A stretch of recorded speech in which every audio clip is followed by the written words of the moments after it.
दोस्तों, आज हम जलों का पालन एवं जलों का उच्चारण के कुछ स्पेसिफिक एस्पेक्ट्स पर चर्चा करते हैं। क्षार सूत्र के बाद जलों का या लीच एप्लीकेशन एक ऐसा फील्ड है जो बहुत तेज़ी से डेवलप हो रहा है और समाज में इसकी एक्सेप्टेबिलिटी भी बहुत ज़्यादा है। लेकिन समस्या यहाँ पर सबसे बड़ी ये है कि हम लोग जो लीच प्रोक्योर करते हैं, सामान्यतया लगभग सभी जो संस्थान हैं वो बाहर मार्केट से कुछ वेंडर्स से इसको प्रोक्योर करते हैं, लेकिन वहाँ पे इसका कोई स्टैंडर्डाइजेशन नहीं है। कौन सी लीच है, लीच की कौन सी प्रजाति है, वो विषयुक्त है यानी कि सविश है या निर्विष है, उसके बारे में कोई पता नहीं होता। कई बार अलग अलग तरीके की लीची जाती हैं, क्योंकि ये लोग भी गांव के तालाबों में से लीच को कलेक्ट कराते हैं। यद्यपि जो फ्रेश वाटर लीचीज़ होती हैं they are almost non poisonous, और पर्टिकुलरली वो कैटल पे फीड करती हैं, and in majority of the cases वो निर्विष होती हैं। लेकिन फिर भी लीच के क्षेत्र में एक हर लगभग चीज़ों का स्टैंडर्डाइजेशन करना बहुत ज़रूरी था। और चौधरी ब्रह्मप्रकाश चरक संस्थान में रहते हुए 2 वर्षों में इस पर हमने काफ़ी कार्य किया और कई सारी चीज़ों को स्टैंडर्डाइज़ किया, और अभी भी इस फील्ड में बहुत कार्य होना बाकी है।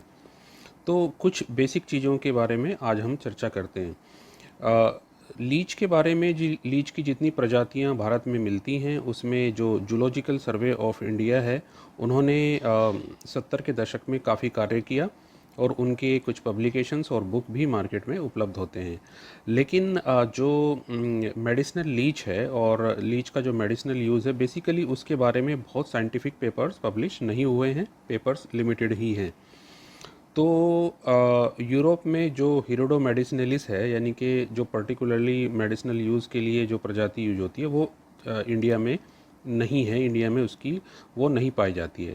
हमारे यहाँ पे जो हिरोडोनेरिया की जो प्रजाति है, जो पर्टिकुलरली कैटल लीचीज़ हैं, उनमें 3 या 4 ही प्रजाति ऐसी हैं जो मेडिसिनल यूज़ में मेडिसिनल यूज़ में काम आती हैं।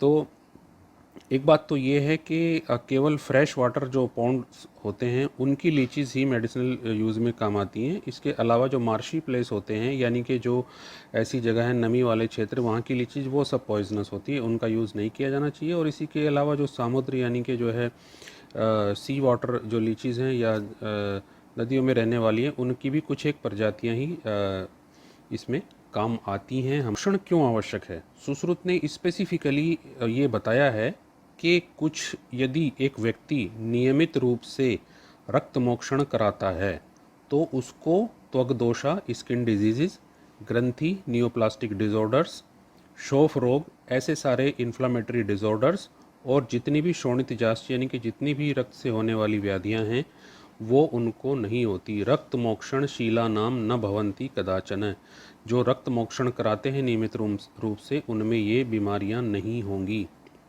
ये एक ऐसा इंडिकेशन है जिसको हम इस रूप में भी ले सकते हैं कि जो व्यक्ति नियमित रूप से रक्तदान करते हैं उनमें इस तरीके की समस्याएं नहीं आएंगी। ये एक उदाहरण है एक उस समय के हिसाब से कि ब्लड लेटिंग, या आजकल उसका जो दूसरा रूप है जिसको कि हम ब्लड डोनेशन कहते हैं, ये नियमित रूप से किया जा सकता है। इसके लाभ हैं, इसमें स्किन डिजीज़ है, नियोप्लास्टिक डिसऑर्डर है, इन्फ्लेमेटरी डिसऑर्डर हैं, और अलग जो शोणित रोग हैं वो नहीं होते हैं। तो इसलिए नियमित रूप से रक्तदान किया जाना चाहिए, ये सुश्रुत सम्मत भी है। अब सबसे पहले हम जलों का उच्चारण, यूँ तो आप जानते हैं कि शोणित मोक्षण के 5 उपाय हैं, जिसमें से 3 अशस्त्र हैं जिनमें शस्त्र का प्रयोग नहीं होता, और 2 शस्त्र वाले हैं। आज हम स्पेसिफिकली लीच के बारे में ही चर्चा कर रहे हैं। लीच में जो सबसे महत्वपूर्ण बात है वो ये है कि जो लीच है वो पेनलेस मेथड है, इसमें कोई भी पेन नहीं होता क्योंकि लीच का अपना एक एनेस्थेटिक एजेंट होता है। मिनिमल इन्वेजिव है, बहुत ज़्यादा टिश्यू को डिस्ट्रक्शन नहीं होता है। इसकी जहाँ तक निरुक्ति का प्रश्न है उसमें है जलम आसाम ओक, यानी कि ओक कहते हैं निवास स्थान या घर को। तो जिसका घर है जल, उस कारण से इसको जलोकस यानी कि जलोका कहा जाता है। जल ओक जलोकसः जलोका, यानी कि जल में ही जिसका घर हो। जलम आसाम आयु, आयु या जीवन कहते हैं। जल ही जिसका जीवन है वो हो जलायु या जलायुका। तो ये नाम इस दृष्टि से इसकी निरुक्ति यहाँ पे होती है। resides in the water, hence being sheath in nature, it pacifies पित्त दोषा। सुश्रुत ने कहा है कि पित्त दोष्टि में जलोका का प्रयोग किया जाना चाहिए। तो जो फ्रेश वाटर पॉन्ड्स होते हैं उसमें जो इंडियन कैटल लीच होती हैं, जो कैटल्स जब नहाने के लिए हम तालाब में उतारते हैं उनको, तो उनके शरीर पे ये चिपकी होती हैं। तो हिरुडोनेरिया ग्रेनुलोसी वाली जो प्रजाति है लीच की, बेसिकली ये स्पेसिफिकली मेडिसिनल लीच के रूप में यूज़ होती है। यूरोप में पाए जाने वाली हिरुडो मेडिसिनलिस भारत में नहीं पाई जाती है, इसलिए हम लोगों ने जो यहाँ की इंडियन कैटल लीच है उसकी प्रजातियों का अध्ययन किया, और अब आगे की जो रिसर्चेज हैं वो उनकी जीनोमिक स्टडी के रूप में और उनके आइडेंटिफिकेशन के रूप में आगे की जाएंगी, ताकि जब भी लीच का प्रयोग हो वो स्पेसिफिक हो, साइंटिफिक हो और एक्सप्लेनेबल हो। तो अगर टोटल हम लीच की प्रजातियां देखते हैं तो पूरे विश्व में वो लगभग 700 हैं, और उनमें से भारत में करीब करीब 70 प्रजातियां पाई जाती हैं। तो इन 70 प्रजातियों में से मुख्यतया 4 या 5 प्रजातियां ऐसी हैं जो चिकित्सकीय रूप से प्रयोग की जा सकती हैं, स्पेसिफिकली जिन पे स्टडी हुई है। उसमें भी जो इंडियन कैटल लीच है उसको निस्संदेह फ्रेश वाटर पॉन्ड से कलेक्ट करके यूज किया जा सकता है। अगर अन्य नामों की बात की जाए लीच की, तो संहिताओं में रक्ताप, जो रक्त को जो है पे जीव रहती है, जल सर्पिणी जल में घूमने फिरने वाली, और जल जन्मा जिनका जन्म जल में होता है, ये इसके अन्य नाम हैं। और यदि हम अर्ली मेंशंस देखें तो जलोका का वर्णन सबसे पहले महाभारत में लिखित रूप से मिलता है। तो इसलिए लीच का प्रयोग सांस्कृतिक रूप से भी बहुत पुराना है और आयुर्वेद में विशद रूप से इसका उल्लेख मिलता है। लेकिन समस्या क्या है कि यूरोप में बहुतायत से प्रयोग होने के कारण से सुश्रुत का इंटरनेशनल जो बेसिकली लिटरेचर है उसमें उल्लेख यूजुअली नहीं मिलता है। ये मैं आपको ये पिक्चर मैंने यहाँ पे इसलिए डाली है कि हो क्या रहा था कि ब्रह्म प्रकाश में जब मैं वहाँ पे गया तो वहाँ पे ये देखा यूजुअली कि जो लीच की ब्रीडिंग है उसमें समस्या ये थी कि प्रॉपरली वो एग्जीक्यूट नहीं हो पा रही थी। वहाँ पे हमारे दो अनुज, डॉक्टर महेश और डॉक्टर मंजू ऑलरेडी थे वहाँ पे, उन्होंने काफ़ी काम किया, लेकिन उसमें पूर्ण रूप से सफलता नहीं मिल पाई थी। उसका कारण बेसिकली ये था कि लीच की ब्रीडिंग के लिए उनको पॉन्ड जैसा एनवायरनमेंट चाहिए। बेसिकली हम लोग क्या करते हैं कि हम जो पॉन्ड बनाते हैं वो आधुनिक जो अपने जो हैं पैरामीटर्स उन पे बनाते हैं, वहाँ पे सीमेंट का प्रयोग ज़्यादा करते हैं, और उनको ऐसी जगहें नहीं मिलती, वो एनवायरनमेंट नहीं मिलता जिसमें कि वो ब्रीडिंग कर सके। ब्रीडिंग के लिए जो महत्वपूर्ण तथ्य है वो क्या है कि एक तो प्रचुर मात्रा में एल्गी, सॉयल, और ये जो ईंट हैं, ईंट को जब हम सीमेंट से लगाते हैं बेसिकली, तो इनके बीच में जो झिर्रियाँ हैं वो बनी रहनी चाहिए, क्योंकि इन्हीं झिर्रियों में लीच बेसिकली जो है वो जो भी रिप्रोडक्टिव जो फेज होती है उनकी पॉपुलेशन आदि, वो इन्हीं झिर्रियों में बेसिकली करते हैं वो। तो यहाँ पे जब भी हम ईंट का प्रयोग करें तो बीच में एडिक्वेट जो स्पेस है उसको छोड़ें। तो ये इस तरीके की हम लोगों ने वहाँ पे एक नया पॉन्ड बनाया, और बहुत ही सस्ते में उसका निर्माण हुआ। हार्डली जो है हमको 12-13 हज़ार रुपये में वो बन गया, और फिर उसमें हमने आगे काम शुरू किया। आगे जाने से पहले हम सबसे पहले इसकी कुछ बेसिक चीज़ों के बारे में डिस्कशन करते हैं। जहाँ तक दोषों के अनुसार रक्तमोक्षण का सवाल है, तो सुश्रुत ने कहा है कि गोश्रिंग का प्रयोग वातिक रोगों में, जलोका का पित्त में क्यों करना चाहिए मैंने बता दिया, क्योंकि वो शीत होती है। अलाबू जिसमें अग्नि संयोग होता है वो कफज रोगों में, सर्वदेह में दोष होने पर सिरावेद और लोकल दोष होने पर प्रच्छान कर्म किया जाना चाहिए। सुश्रुत संहिता शारीर स्थान के 8वें अध्याय में स्पेसिफिकली सुश्रुत ने मेंशन किया है अवगाढ़े जलोका स्यात्, यानी कि रक्त जब अवगाढ़ या तो डीपर टिश्यू में हो या उसकी कंडीशंस के अकॉर्डिंग जब उसमें अवगाढ़ता हो, कंसंट्रेशन हो, यानी कि कोगुलेशन ज़्यादा हो। और ये बहुत स्पेसिफिक है क्योंकि लीच में जो एंटी कोएगुलेंट्स होते हैं वो जो भी ब्लड के क्लोट्स होते हैं उनको डिज़ोल्व कर देते हैं, और ये लीच का स्पेसिफिकली बहुत इंपॉर्टेंट आस्पेक्ट है। So it is more physiological, it very feasible because no pain is there after application, rational and result oriented। और सबसे बड़ी बात कि चिल्ड्रन जो बच्चे हैं, वृद्ध हैं, महिलाएं हैं, राजा हैं और मृदु जो शरीर के लोग हैं, सॉफ्ट कॉन्स्टिट्यूशन वाले और भीरू हैं, उनमें भी इसका प्रयोग किया जा सकता है क्योंकि यहाँ पे कोई पेन नहीं होता है। इसके अतिरिक्त कुछ स्पेसिफिक जो व्याधियाँ हैं उनमें गुल्म है, अर्श है, विद्रधि है, कुष्ठ है, वातरक्त है, गल रोग है, विष हैं और विषर्प हैं, ये स्पेसिफिकली इंडिकेटेड होते हैं जिसमें कि जलोका का प्रयोग बेसिकली किया जाता है। अब जहाँ तक क्लासिफिकेशन की बात आती है लीच के, इसका जो फाइलम है वो एनिलिडा है, क्लास हिरुडीनिया है, और entire class of Indian leches can be divided into 2 सब कैटेगरीज जो हमारे यहाँ पे लीचेस पाई जाती हैं। इसमें एक तो जो है वो रिंकॉब डेली, और रिंकॉब डेली का मतलब ये होता है कि लीच बेसिकली 2 तरीके की होती हैं। एक वो होती हैं जिनमें के आगे बहुत स्पेसिफिक एक जॉ होता है और उसमें टीथ होते हैं, और दूसरी वो होती है जिनमें प्रोबोसिस होता है। तो प्रोबोसिस वाली जो लीच होती हैं उनको रिंकॉब डेली में रखा जाता है, ये फ्रेश वाटर और सी में पाई जाती हैं।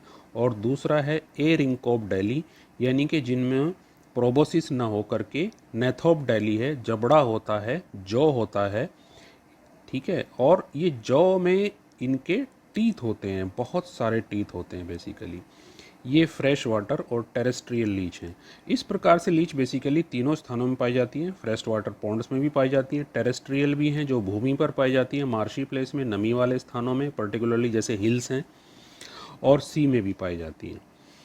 और जो अब हमारे लिए जो इम्पोर्टेंट है बेसिकली जो प्रोबोसिस वाली हैं उससे हमें कोई बहुत ज़्यादा अर्थ नहीं है मेडिसिनल लीच में, क्योंकि यहाँ पे जो जॉड लीचीज होती हैं जिनमें जौ होते हैं और टीथ होते हैं वही स्पेसिफिकली यहाँ पे यूज़ होती हैं सक करने के लिए ब्लड को।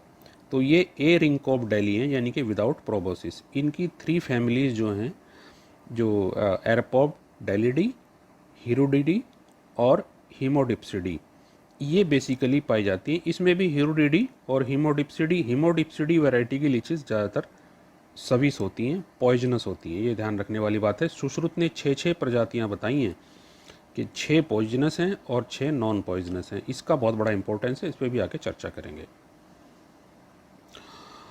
अब जहाँ तक हैबिटेट की बात है तो जो रिंकॉब डेलिडी हैं यानी कि जो प्रोबोसिस वाले हैं वो सी और फ्रेश वाटर में रहते हैं, और जो नेथोप डेली हैं यानी कि जो जॉड लीचीज हैं जिनमें जो होता है वो fresh water, terrestrial, marshy places, hills etcetera में पाए जाते हैं। और सुश्रुत ने जो हैबिटेट का उल्लेख किया है वो शविस और निर्विस के दृष्टि से किया है, वो भी बहुत साइंटिफिकली मेंशन्ड है और उसका साइंटिफिक इम्पोर्टेंस है। सुश्रुत के अनुसार जो स्पीसीज़ हैं जिसमें के कृष्णा, करबुरा, अलगर्दा, इंद्रायुधा, सामुद्रिका और गोचंदना, ये जो 6 प्रकार की लीचीज़ हैं ये पॉइजनस हैं। इनका प्रयोग रोगियों में नहीं किया जाना चाहिए।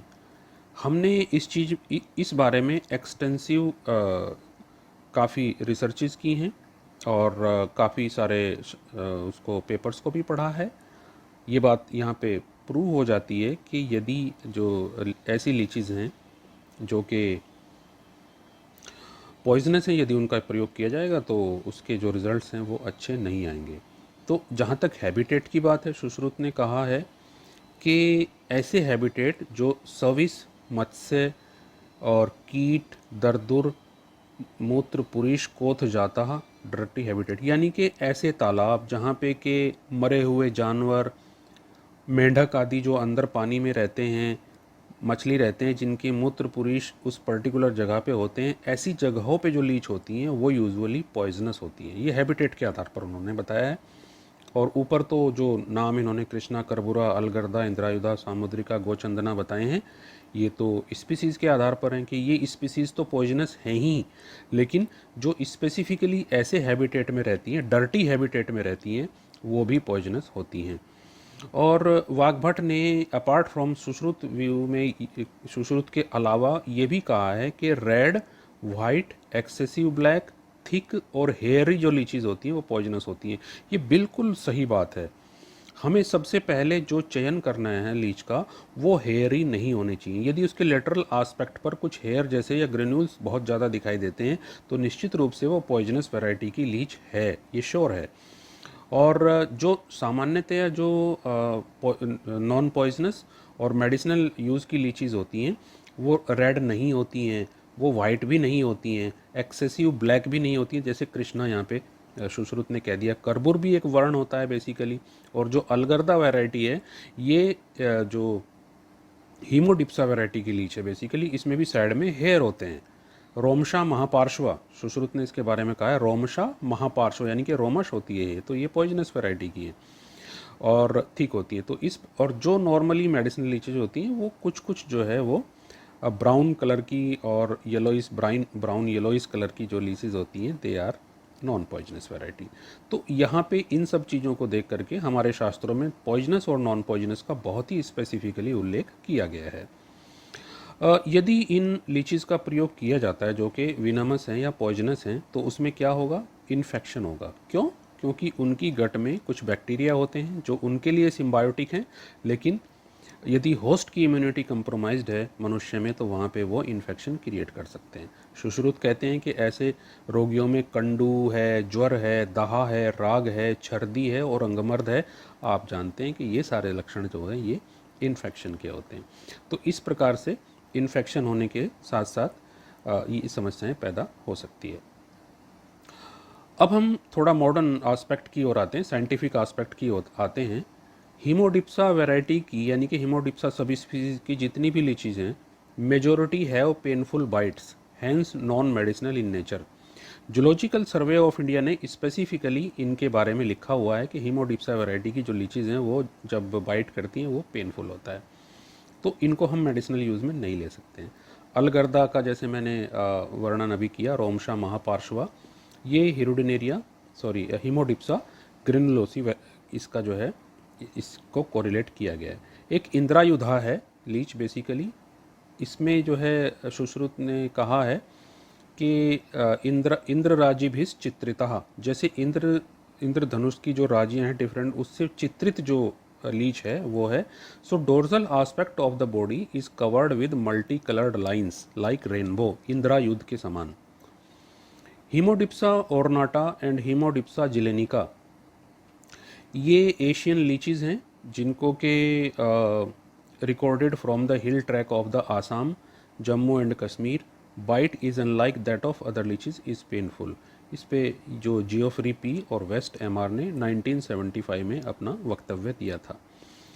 एक्सेस ब्लीडिंग एंड इन्फेक्शन ये दोनों हो सकते हैं, और डेथ ऑफ मैनी मैमल्स, ये देखिए बहुत ही स्पेसिफिक बात है क्योंकि इंद्रायुधा का जो दस्त है वो असाध्य माना गया है। तो एक्सेसिव ब्लीडिंग होने से जो जिन मैमल्स पे ये फीड करती हैं उनकी डेथ भी हो जाती है। इसलिए अब हमको जीरो इन होना है स्पेसिफिकली इंडियन कैटल लीचीज जो कि फ्रेश वाटर पॉन्ड में होती हैं और हीरोडिनेरिया वैरायटी की होती हैं बेसिकली। देखिए ये जो लीच है अगर आप इसको देखेंगे, ये इस तरीके की लीच आपको पानी में नहीं मिलेगी। ये एक टेरिस्ट्रियल लीच है, हीमाडिप्सा जिलेनिका। इसके पूरे शरीर के ऊपर आप देख सकते हैं कि रेस्ड जो है वो ये चिकनी नहीं है, मतलब स्लाइमी नहीं है ये, जबकि नॉर्मली जो फ्रेश वाटर लीचीज होती है दे आर वेरी स्लाइमी। इसका पूरा डोर्जल एरिया रफ है बिल्कुल। तो ये इंद्रायुधा से जैसे इंद्र राजी भीष चित्रिता जैसे होती है, बट यहाँ पे इसके जैसे ये मिलती है। यद्यपि इसकी कुछ प्रजातियां हैं जिसकी इंद्रायुधा की जो लंबाई होती है वो बहुत अधिक होती है। मॉडर्न मेडिसिन या की बात जब हम करते हैं, जब हम जूलॉजी की बात करते हैं, तो बहुत सारी लीचीज़ वहाँ पे पॉइजनस बताई गई हैं, जिसमें हीमोडिप्सा ऑर्नाटा, हीमोडिप्सा मूरी, हीमोडिप्सा सिल्वेस्ट्रिस, हीमोडिप्सा जजानिका, हीमोडिप्सा मैनिलेंसिस फिलीपींस में पाई जाती है ये बेसिकली, और carrier of rinderpest disease harmful to both humans and cattles. Haemadipsa montana, Haemadipsa blanchard, tropical rain forest हैं, मॉइस्ट वेजिटेशंस हैं, वहाँ पे बहुत पाई जाती हैं। The leeches may enter the pharynx through water and fodder and can attach on mucosa to cause breathing difficulty and death also. जो cattles हैं basically उनमें इस प्रकार से मिलती है। अब हमारे यहाँ पे जो बेसिकली लीचीज़ पाई जाती हैं वो जम्मू कश्मीर में मुख्यतया जो वहाँ के हिल ट्रैक्स हैं, टेरिस्ट्रियल लीचीज़ की बात मैं करता हूँ। इसके अलावा उत्तराखंड में भी बहुत समस्याएं हैं, कुछ एरिया ऐसे हैं कि वहाँ पे बहुत ज़्यादा लीचीज़ होती हैं, तो बड़े बूट पहनने पड़ते हैं। जो नॉर्मल जो है, जो अगर आपने अपने शूज़ या सॉक्स पहने हुए हैं तो उन पे वो चिपक जाती हैं, तो इसलिए बड़े बूट्स पहन के ही उन एरियाज़ में जाया जाता है, अदरवाइज़ नहीं तो वो लीचीज़ प्रॉब्लम क्रिएट कर देती हैं। और आसाम में मार्शी प्लेस है, अनूप प्रदेश है, वहाँ पे बहुत सारा पानी है और नमी है, वहाँ भी इस प्रकार की बहुत सारी लीचीज़ पाई जाती हैं जो कि पॉइजनस वैरायटी की होती है। अब आते हैं नॉन पॉइजनस लीच की तरफ। सुश्रुत ने कहा है, देखिए यहाँ पे कलर एकदम से उन्होंने डिफरेंट कर दिया है। कपिला, कपिल कलर, ब्राउन ही थोड़ा सा कलर हो जाएगा। पिंगला, वो भी थोड़ा सा ब्राउन और जो ग्रे कलर के जैसे होती हैं। शंकुमुखी, जिसका शंकु के समान मुख हो। मूशिका, मूशिका यानी कि जो छोटा जो चुहिया होती है उसके जैसी। पुंडरीक मुखी, पुंडरीक कमल को कहते हैं। और सावरिका, ये जो वैरायटी हैं बेसिकली ये नॉन पॉइजनस हैं, इसमें इन्हीं का प्रयोग किया जाना चाहिए। हैबिटेट का जहाँ तक प्रश्न है, दे लाइव इन फ्रेग्रेंट वाटर, ये साफ़ पानी में रहती हैं, फ्रेश वाटर में रहती हैं। एबंडेंस ऑफ लोटस, जहाँ पे कमल पर्याप्त मात्रा में हो। एल्गी हो, इसी एल्गी को लेकर के हम लोगों ने थोड़ा सा ध्यान दिया कि हमको एल्गी की प्रचुर मात्रा अपने लीच पॉन्ड में रखनी है। एंड विदाउट ऑर्डर, और इनमें से कोई भी ऐसा गंध वहाँ पे ना हो, गंदगी। और जो इनके कुछ देश बताए गए हैं सुश्रुत के मतानुसार, उनमें यवन है। यवन यानी कि मिडिल ईस्ट वाला देश है, क्योंकि उस ज़माने में हमारे यहाँ के जो भी ऋषि मुनि थे वो यवन तक, मिडिल ईस्ट तक जाते थे। पांडे, पांडे जो है वो साउथ इंडिया है।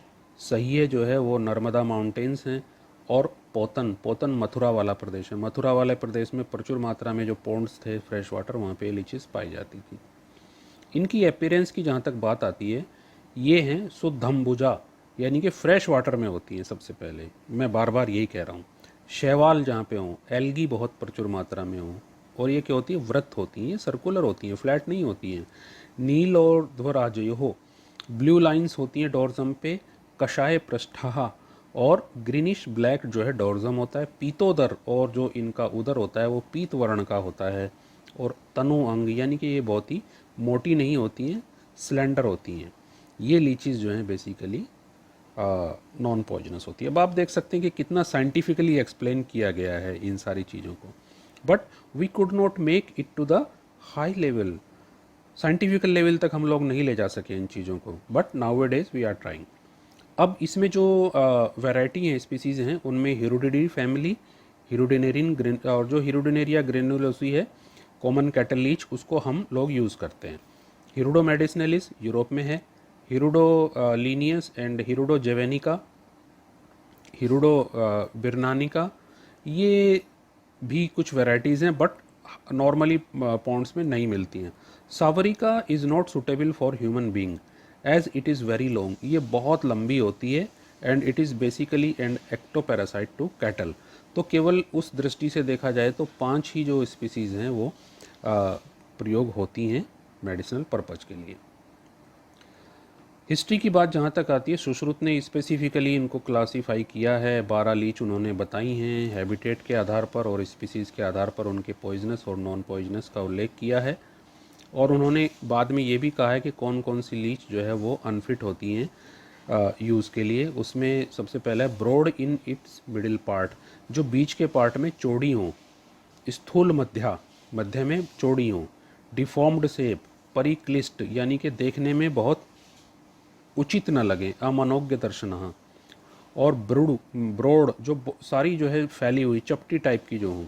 स्लो मूवमेंट, जो बहुत तेज़ी से मूवमेंट न कर रही हों, जिनको के भक्षण की इच्छा न हो, अटैच टू द विक्टिम और पेशेंट विद डिफ़िकल्टी, अग्राहिणी, sucks less quantity of blood, अल्प रक्त पायुन्य, जो बहुत ही कम रक्त का पान करती हों और जो पॉइजनस वैरायटी की हों, उनको प्रयोग नहीं किया जाना चाहिए। वाग्भट्ट ने कहा है कि विदाउट वमन, यदि वमन कराने के बिना लीच का प्रयोग नहीं करना है, क्योंकि वो ब्लड को सक नहीं करेगी। आप जानते हैं कि ब्लड एक बार सक करने के बाद लीच को 6 महीने तक फीड की कोई आवश्यकता नहीं होती है। प्रतत निपात, बार बार अलग गिर जाती है, चिपकती नहीं है और रक्त मत है, यानी कि जो इंटॉक्सिकेटेड है, जिसको इंद्रमद रोग हो गया है, ऐसी लीचेस का प्रयोग नहीं किया जाना चाहिए। Leech therapy in modern India. The work on Indian leech was started by Harding and Murray in 1927 in British India, when British occupied the Indian territory. Professor A. Seuss, 1965 to 1970, is a specific person who actually carried out the work extensively in India. Now, if we talk about the stalwarts of Shalya, Professor S.C. Varshney, Professor K.K. Thakral, Professor Sisoria, our ex-head, and many more I may not know, who actually carried out the leech therapy in various patients. But as per the research is concerned, we contacted many zoologists in different universities. Majority were not interested in the annelids. I don't know why, but the majority of the persons, they were interested in the insects, means and arthropods, some mammals, etc. So now the leech harvesting center in majority of Ayurvedic college, I would say they are scarce, and if anybody do so, that is not as per the scientific parameter. In the annelid, many people were interested in earthworms but not leeches. And Zoological Survey of India at its two sites, Kolkata and Solan, carried out some work in late 70s. Now you can see that we prepared a leech pond at the Chaudhary Brahmprakash Charak Sansthan while my posting at that institute. We tried to prepare this leech pond as per the habitat. You can see the trees covering this particular area, and this was isolated in a particular place. Demand and supply gap without any justification of poisonous and non-poisonous leeches. Were many problems, so we started work on the water, work on soil, and work on the creation of the leech pond at the Chaudhary Brahmprakash Institute. First, in year 2006, I started doing maintaining a leech pond at Tibia College just behind the OT, you can see, but I could not succeed because of the excessive workload and my lack of interest. I cannot say that lack of interest, but due to the scarcity of time and the lack of manpower, we could not succeed. So this area was abandoned. These are the photographs of these leech ponds at Chaudhary Brahmprakash. So first, the pilot study regarding the water and soil were carried out by my junior, Dr. Mahesh Kumar. He is assistant professor at Chaudhary Brahmprakash Institute. So some things were noticed, like adult leech can survive in normal groundwater as well as RO. Chlorinated water is not good, that is supplied by the MCD. Black clay is good in comparison to sand. Now, pilot study 2 were carried out regarding water and leach. There are various parameters were studied, like total dissolvable solid TDS, जो water का एक component होता है, pH उसका, temperature, environment, shade, tree, smell from pond और algae, ये सारे study किए गए। लीच के संबंध में poisonous and non poisonous leeches, उनके जो कुकून होते हैं, सबसे पहले उनका फर्टिलाइजेशन, फिर उसके कुकून के बाद उनका ग्रोथ, फिर उसका लार्वा, फिर उसका सर्वाइवल और न्यूट्रिशन, इसके बारे में हमने एक्सटेंसिव डिस्कशन किया। एंड ये दोनों pilot study doctor Mahesh Kumar के द्वारा की गई, उसमें हमारा रोल नहीं था। जब ज्वाइन किया तो हम लोगों ने फिर लीच पॉन्ड पे काम शुरू किया।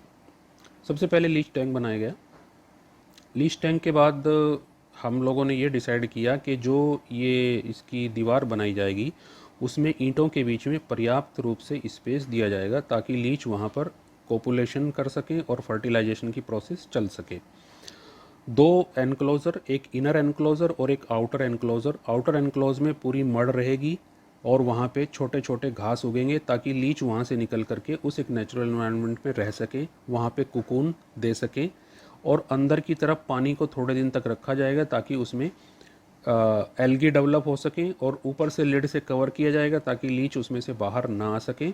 और ये जो ट्री और क्रीपर्स हैं इनको ऊपर पूरी तरीके से कवर्ड किया जाएगा ताकि एक्सट्रीम और जो टेम्परेचर्स हैं उनमें वो सर्वाइव कर सकें।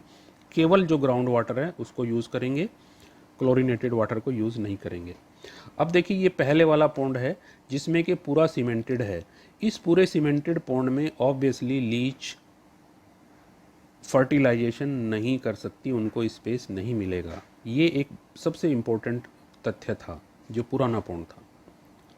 और जो नया पॉन्ड यहाँ पे बनाया गया इसमें ईंटों के बीच में पर्याप्त मात्रा में स्पेस दिया गया ताकि वहाँ पे लीच जो है वो, और बीच में धीरे धीरे थोड़ी थोड़ी इसमें एल्गी भी डेवलप होती गई। एल्गी जो है उनको सर्वाइवल करने के लिए पर्याप्त चीज़ें उपलब्ध कराती हैं। As you know that leech is amphibious and like to crawl about, it is essential to cover the tank by small sieves. Temperature optimal range between 7 to 25 degrees Celsius. The tank should have abundance of algae and other habitat. लीचीज ले cocoon on algae. तो Leach जो cocoon सबसे पहले उस पे है वो algae पर ही करती है, और एल्गी पे हमने लोग उन कुकून्स को आइडेंटिफाई किया। लार्वा उसके बाद जनरेट होता है and grow to baby leech. अब बेबी लीच को थोड़ा सा जो है न्यूट्रिशन चाहिए। उस न्यूट्रिशन के लिए छोटे छोटे जो टैडपोल्स होते हैं या फ्रॉग्स होते हैं उसमें डाले जाना चाहिए क्योंकि उनकी ग्रोथ के लिए वो आवश्यक है। बीइंग हर्मेफ्रोडाइट सेल्फ फर्टिलाइजेशन है, उसमें कोई मेल और फीमेल का कॉन्सेप्ट नहीं है। क्रॉस फर्टिलाइजेशन बहुत पार्टनर फर्टिलाइज्ड। और ऑप्टिमल जो सीजन है वो रेनी है, बट जो मार्च के बाद का सीजन, मार्च से सितंबर तक ये ब्रीडिंग कर सकती हैं। Eggs are laid in cocoons secreted by clitellum. 10th to 11th segment में ये होता है, और 1 to 7 cocoons, each cocoon have 5 to 15 eggs. ये वीडियो में आपको सारे डेमोन्स्ट्रेट करूँगा। सबसे पहले मैं आपको ये थ्योरेटिकल आस्पेक्ट दिखा रहा हूँ। अब यहाँ पे आप देखिए ये कुकून है बेसिकली, छोटा सा एक है। मैं इसको थोड़ा और एनलार्ज करके दिखाता हूँ। और कुकून से ये रेड सा जो दिख रहा है आपको छोटा सा, ये लार्वी है, लार्वा बना इससे। अब स्टोरेज जो है वो लीच का, सबसे पहले जब ये पॉन्ड में एडिक्वेट हो जाती हैं हमको कलेक्शन करना है। पॉन्ड से कलेक्शन करने बाय ग्लोव्ड फिंगर और बाय सीव, और placed in a jar with normal water duly mentioning the patient detail. जिस पेशेंट पे यूज़ करनी है उसका सेपरेट जार हमको रखना है। उस एक पेशेंट से दूसरे पेशेंट में ये यूज़ नहीं करनी है। The jar may be kept in the custody of the patient itself और in the unit of clinic. अगर आप जैसे ब्रह्म प्रकाश में एक डेडिकेटेड यूनिट है। This water of the jar should be changed after 3 days। No need to provide nutrition to the leech, they are sanguivorous, survive up to 6 months on blood one suck. अब यहाँ पे आप देख सकते हैं कि ये एक रैक है जिसमें ये सारे एक हमने एक बनाया हुआ है। इस पे पेशेंट का नाम, उसका रजिस्ट्रेशन नंबर, कब से उसका शुरू किया गया, लीच की पहली जो है कब हुई, ये सब इस पे मैंशनड है। तो ये लीच जो है वो उसी पेशेंट पे बेसिकली यूज़ होगी। अब आप देख सकते हैं कि इस प्रकार के ये रैक्स हैं और इसमें ये इंडिविजुअल जो है वो जार रखे हुए हैं जिस पे सब पेशेंट्स का नाम है। तो कोई भी क्रॉस एप्लीकेशन का चांसेस यूजुअली नहीं होता है। एक पेशेंट की थेरेपी पूरी होने के बाद हम इन लीचीज़ को, एक बहुत बड़ा पॉन्ड है बाहर वहीं ब्रह्म प्रकाश के दूसरी तरफ, उसमें छोड़ देते हैं। हम इनको जियोपार्डाइज नहीं करते। पहले कुछ लोग इनको जियोपार्डाइज करते थे और उसका लीच का ऑयल भी निकालते थे, लेकिन हम लोग इनको एक बड़े पॉन्ड में छोड़ देते हैं। लीच मूवमेंट की जहाँ तक बात है, it is swimming in water environment, stepping, दोनों तरीके की मूवमेंट इसमें होती हैं। ग्राउंड पे भी ये चल सकती है, सॉइल पे भी चल सकती है। एम्फीबियस है बेसिकली।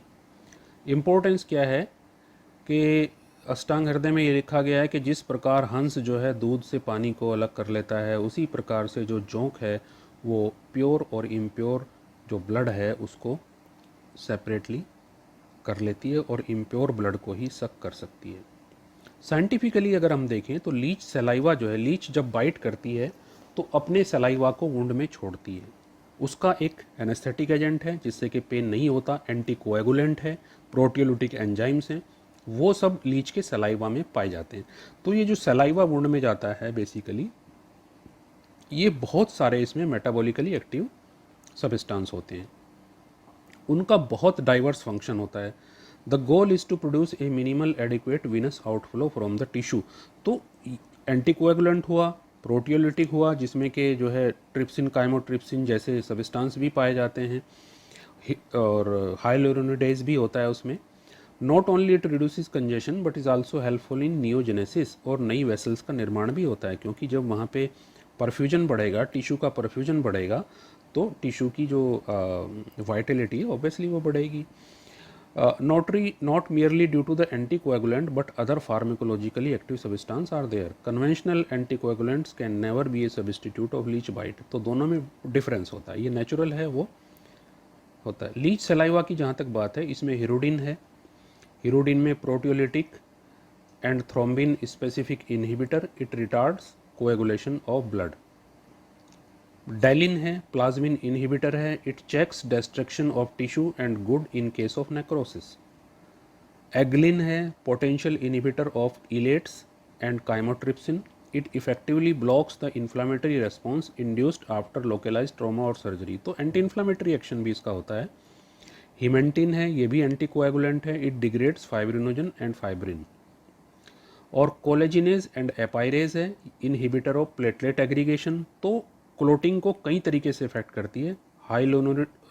हाइल्यूरोनिडेज है, most important acting principle in leech saliva, it also has antibiotic properties in addition to its natural properties. The skin penetration becomes easy, तो आसानी से स्किन पेनिट्रेशन हो जाता है क्योंकि टिश्यू परफ्यूजन बढ़ जाता है। एनेस्थेटिक एजेंट इसका होता ही है, और वासोडाइलेटर्स भी होते हैं। It is histamine-like substance, but it does not cause allergic reaction. Antibiotics. The antibiotics are produced by symbiotic bacterium Aeromonas hydrophila, जो इसकी गट में symbiotically रहता है। अब लीच का मेडिसिन में जो यूज़ है बेसिकली वो थ्रोम्बोटिक डिजॉर्डर्स में, जैसे कि जो पेरिफेरल वेस्कुलर डिजीज़ हैं, जैसे कि बर्जर डिजीज़ हैं, पायोजेनिक लीजन में करता है, हीमेटोमा में करता है, पेन्स ऑफ वेरिड इटियोलॉजी क्योंकि एंटी इन्फ्लामेटरी इसके फंक्शन है, वेरिकोज वेन में पार्शियल काम करता है, बहुत इफेक्टिव नहीं है, कंजेशन को केवल रिड्यूस करता है। स्किन डिजॉर्डर्स हैं, एलोपीसिया एरिएटा है, and researches are on to find out anti tumour activity of leech saliva. As per the equipments are concerned, you need a leach tank for harvesting, for your own leach, jar or containers for keeping the leeches for a patient, haridra powder, bowel containing tap water, forceps and needles and dressing। ये कुछ basic equipments हैं जो आपको चाहिए होते हैं। और apply करने से पहले सबसे पहले असेसमेंट करना है पेशेंट का, हीमोग्लोबिन फॉर एनीमिया, अगर एनीमिया तो यूज़ नहीं करना है, ब्लड शुगर देखना है और शुगर को मेंटेन करना है, BT-CT देखना है कि कहीं पेशेंट को कोई कोगुलेटिंग डिसऑर्डर तो नहीं है, वायरल मार्कर्स भी चेक कर लीजिए। हालांकि लीच जो है इन वायरस का एक नेचुरल कैरियर नहीं है, लेकिन फिर भी for the ethical aspect all hepatitis B, hepatitis C and HIV should be assessed. Assessment of haemoglobin during therapy, ये भी आपको करना है, कोई साइन ऑफ एनीमिया डेवलप ना हो, और progress of the disease by symptoms and Doppler study, जो भी आप पैरामीटर बनाएं उसको करिए। As per the ethical aspect is concern, क्योंकि ये बात आती है कि हम क्या जो एनिमल हैं उसमें उनकी क्रुएल्टी तो नहीं कर रहे हैं, तो यहाँ पे हम लोगों ने ये भी चीज़ को नोट किया। तो हमें ये बताया गया कि invertebrates are not covered under ethical aspect, we can use them after application of leech, pushed them in a big pond in campus. हम लोग उनको जियोपार्डाइज नहीं करते हैं। Leech is not a natural host of virus, hence transmission is a remote possibility, but फिर भी viral markers test किए जाने चाहिए। Reuse is strictly restricted, reuse नहीं करना है। Open market purchase should B restricted, one must be very specific in application. Now it you can see that this is a disposal area, एक बहुत बड़ा pond है वहाँ पे, हम इसमें इनको फाइनली डिस्पोज कर देते हैं। तो सबसे पहले क्या है कि ये हमारी ओपीडी है वहाँ पे ब्रह्म प्रकाश में। अभी तो मैं तिबिया कॉलेज में वर्क करता हूँ, लेकिन ये मैंने जो प्रेजेंटेशन है वहीं पे बनाई थी। तो ओपीडी एरिया में सबसे पहले पेशेंट्स का इवैल्यूएशन किया जाता है। इवैल्यूएशन करने के बाद उनको सब स्क्रीन करा करके लीच थेरेपी यूनिट में भेजा जाता है। लीच थेरेपी यूनिट में एक समय में करीब करीब यहाँ पे मेल रूम और फीमेल रूम अलग अलग हैं। एक समय में हमारे जो जूनियर डॉक्टर्स हैं वो करीब 7 या 8 पेशेंट पे लीच को अप्लाई करते हैं। एक व्यक्ति में करीब करीब आधा से 30 से 40 मिनट का समय लगता है। उसके बाद दूसरा पेशेंट को वहाँ पे ले लिया जाता है। और एप्लीकेशन में सबसे पहले वमन कराया जाता है। इसका वीडियो मैं बाद में अलग से पोस्ट करूँगा। और उसके बाद उसकी मूवमेंट देखी जाती है। यदि लीच प्रॉपरली मूव कर रही है तो वो उसको फिर स्पेसिफिकली हम यूज़ करते हैं। एप्लीकेशन में सबसे पहले पार्ट को क्लीन किया जाता है। ग्लव फिंगर ऑब्वियसली ग्लव्ड होंगे आपके जो हैंड है, और लीच को उस पार्ट पे लगाया जाता है। यदि वो नहीं उस पर सक करती है तो हम वहाँ पे एक थोड़ा सा पंक्चर कर देते हैं निडल से, ताकि एक ड्रॉप ऑफ ब्लड आ जाए और वो उस पर चिपक जाए। उसके बाद उसको वेट करना है। जब वो सकिंग करने लगती है लीच, तो उसका जो पार्ट है वो थोड़ा सा रेज्ड हो जाता है। अश्वखुरवद उत्तान जो होता है उसका। बाइट टोटली पेनलेस होती है। यदि रोगी उसको देखेगा तो उसको देखेगा नहीं तो उसको पता भी नहीं लगेगा कि लीच ने वहाँ पे सक करना शुरू कर दिया है। और नॉर्मली 20-25 मिनट बाद लीच स्वतः ही उस पेशेंट को छोड़ देती है। यदि नहीं छोड़ रही तो थोड़ा सा हरिद्रा उसके ऊपर यदि डाल देते हैं तो वो वहाँ से डिटैच हो जाती है। साइन ऑफ इन्फेक्शन को ऑब्जर्व करते रहना है। कोई एंटीबायोटिक की ज़रूरत नहीं है, कोई पेन किलर की ज़रूरत नहीं है। सिंपल हरिद्रा से ही जो है उसकी ड्रेसिंग कर देनी है। यदि लीच का प्रॉपर वमन न कराया जाए तो उसको रक्त मद नाम की व्याधि हो जाती है। उस कंडीशन में लीच साइलेंट बिल्कुल पड़ी रहती है। इसलिए लीच एप्लीकेशन के बाद वमन कराना अति आवश्यक है। एक्सेप्टेबिलिटी पेशेंट की गुड है। काउंसलिंग प्रॉपर होना चाहिए। बस थोड़ा सा समस्या ये है कि इसका अगली लुक होता है, तो उसको देख करके कुछ पेशेंट एप्रीहेंशन में आ जाते हैं। Otherwise it is painless. यदि रोगी को पेन हो रहा है तो उसका प्रयोग न किया जाए। This my presentation is dedicated to the first patient जो मैंने सबसे पहले आयुर्वेदिक एंड यूनानी तिबिया कॉलेज में देखा था। और उसके बाद से तो अब यहाँ जब मैं ब्रह्म प्रकाश में गया तो वहाँ पे 30 से 35 पेशेंट वहाँ पे आते थे। तो एक पेशेंट ये 35 इयर्स का था जिसको बर्जर डिजीज़ थी, और ये वहाँ से पूर्ण रूप से ठीक होते हुए गया। जिस पेशेंट को एम्पुटेशन बोल दिया गया था वेस्टर्न मेडिसिन के लोगों द्वारा, उसको हमने स्पेसिफिकली, वो नॉर्मल है, आज भी नॉर्मल है। आज भी बहुत सारे हमारे ओपीडी में वो रेगुलरली विजिट करता है। हमारे पास पूरे फॉलोअप उसके हैं हमारे पास। कंपैरेटिव स्टेटमेंट यहाँ पे मैं दे रहा हूँ कि जो हमने नोटिस किया लीच एप्लीकेशन के बाद कि जो ब्लॉकेज था आर्टरीज में वो क्लियर हुआ, और साथ ही साथ नियोजेनेसिस हुई, कोलेट्रल्स डेवलप हुए। ये एक अच्छा साइन था। और जो भी वहाँ पे ब्लड की जो क्लॉट्स थे वो भी डिज़ोल्व हुए, और साथ साथ में नियोजेनेसिस हुई। ये इसका एक बहुत अच्छा फिजियोलॉजिकल रोल रहा।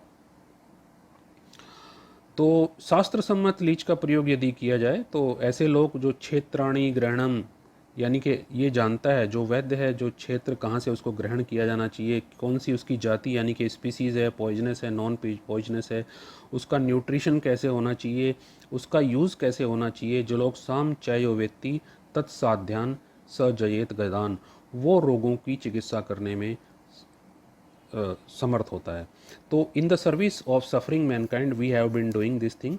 इन the near future we are trying to just rationalize the species and specifically the cultivation and application of the leeches in a broad way.